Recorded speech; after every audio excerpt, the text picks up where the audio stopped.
kebenaran tentang firman Tuhan yang berbicara tentang suara Tuhan. Nah, saudara yang dikasihi Tuhan, dengan kata mendengar suara Tuhan, hal ini seringkali kita dengar dalam kesaksian-kesaksian orang, atau ada orang yang merasa dipakai Tuhan dengan luar biasa sehingga mereka berkata bahwa saya mendengar suara Tuhan berkata A, saya mendengar suara Tuhan memerintahkan saya A.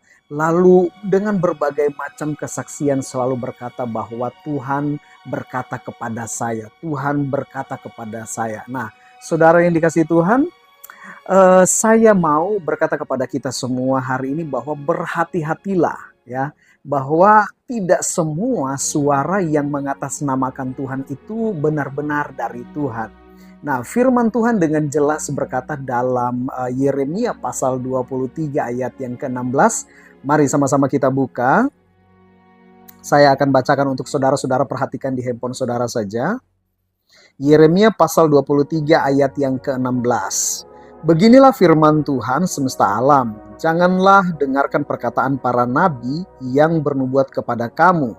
Mereka hanya memberi harapan yang sia-sia kepadamu dan hanya mengungkapkan penglihatan rekaan hatinya sendiri, bukan apa yang datang dari mulut Tuhan. Nah, saudara yang dikasihi oleh Tuhan, saya akan berikan satu perumpamaan untuk kita semua. Nah, bayangkan kita sedang berada di medan perang. Kita memakai radio komunikasi. Komandan kita yaitu Tuhan yang sedang memimpin pasukan. Tapi di medan yang sama, ada juga musuh yang menggunakan frekuensi palsu. Suara yang dibuat mirip dengan suara komandan kita yaitu Tuhan. Tapi kita tidak mengenal betul suara sang komandan. Nah, kita bisa salah dengar perintah dan akhirnya menuju kepada kehancuran. Nah, begitu juga hari-hari ini banyak orang mengaku mendengar suara Tuhan, padahal mereka hanya mendengar gema isi hati mereka sendiri. Mereka berkata, aku mendapat penglihatan, aku mendapat pesan, tapi sesungguhnya itu hanyalah fata morgana spiritual, bukan wahyu sejati.